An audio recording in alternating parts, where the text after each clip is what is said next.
Baik, salve.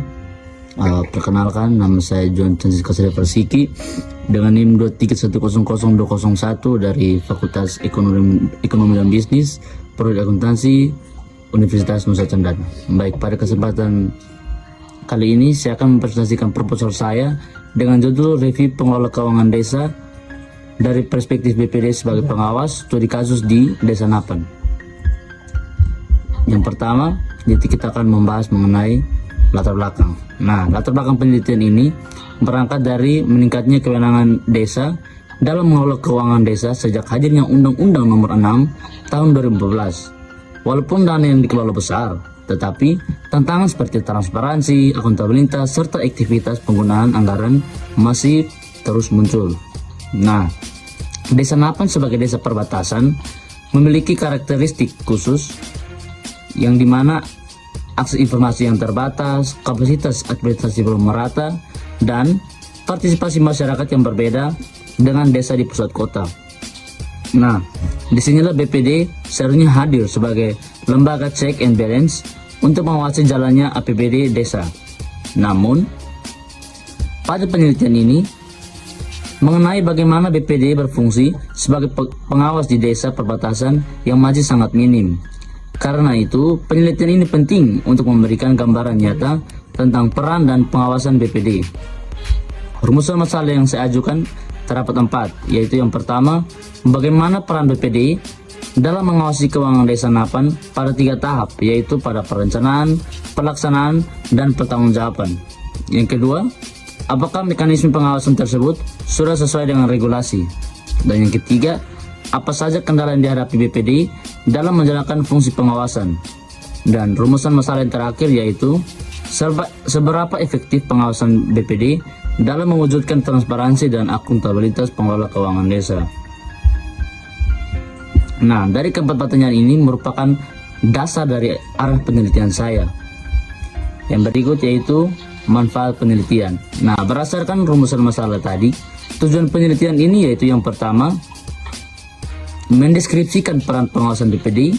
Yang kedua, menilai apakah mekanisme pengawasan telah sesuai regulasi. Yang ketiga, mengidentifikasi kendala yang muncul. Dan yang terakhir, mengevaluasi efektivitas pengawasan BPD terhadap transparansi dan akuntabilitas. Nah, secara teoritis, penelitian ini menambah literatur mengenai governance desa, terutama dalam konteks desa perbatasan. Secara praktis, hasil penelitian ini bisa menjadi bahan evaluasi bagi pihak BPD. Nah, masukan bagi pemerintah desa serta memperkuat kepercayaan masyarakat.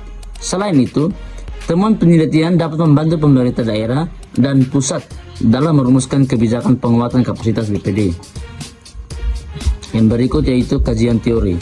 Nah, dalam kajian teori, fokus utama saya meliputi pengelola keuangan desa yang idealnya harus transparan, akuntabel, dan partisipatif. Yang berikut pengawasan keuangan desa yang dilakukan oleh banyak pihak termasuk BPD, pengawasan inspektorat, dan BPK.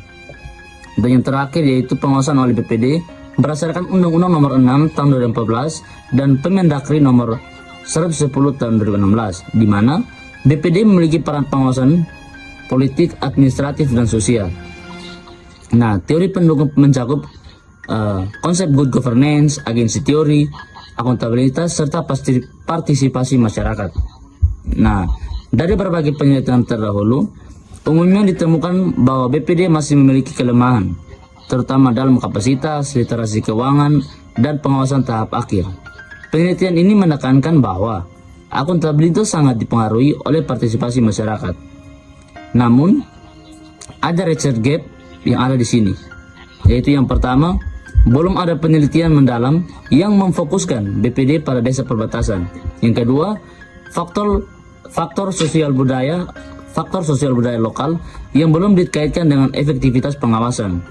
Dan yang terakhir yaitu belum ada analisis yang mengintegrasikan tata kelola, akuntabilitas, dan dinamika sosial dalam satu kerangka penelitian. Nah, gap inilah yang menjadi posisi penting penelitian saya. Yang berikut yaitu kerangka berpikir. Nah, dalam kerangka berpikir penelitian ini menggambarkan hubungan antara variabel X dan variabel Y, yang dimana variabel X yaitu pengawasan BPD dan variabel Y yaitu pengelola keuangan desa. Nah, asumsinya bahwa semakin baik pengawasan desa, semakin tinggi transparansi, akuntabilitas, dan semakin kecil risiko penyimpangan. Sebaliknya, jika pengawasan yang lemah berpotensi membuka ruang salah kelola. Yang berikut yaitu metode penelitian. Nah, metode yang saya gunakan adalah kualitatif dengan desain studi kasus. Nah, pendekatan kualitatif dipilih karena saya ingin memahami dinamika sosial, interaksi antar aktor, dan makna subjektif yang memengaruhi pengawasan BPD.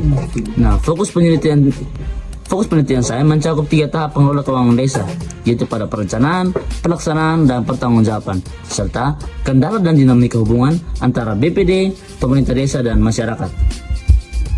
Nah, dalam proposal saya ini, saya menggunakan teknik pengumpulan data yang terdiri dari wawancara mendalam dengan pendekatan semi terstruktur. Yang kedua, observasi lapangan, baik non partisipatif maupun partisipatif pasif. Dan yang ketiga yaitu dokumentasi primer, yang dimana seperti notulen, berita acara, APBD desa, dan foto kegiatan saat terjadi. Untuk analisis, saya menggunakan model Miles, Huberman, and Saldana tahun 2014 yang meliputi yang pertama, condensation, yang melakukan coding mulai dari open hingga selective coding. Yang berikut yaitu data display, yaitu penyajian data dalam bentuk matriks, tabel, diagram, dan narasi. Dan yang terakhir yaitu conclusion drawing, yaitu penarikan kesimpulan dengan triangulasi dan member checking untuk menjaga validitas. Dan sekian presentasi dari saya. Terima kasih atas perhatian saudara-saudara sekalian telah menyaksikan presentasi dari saya. Sekian dan terima kasih.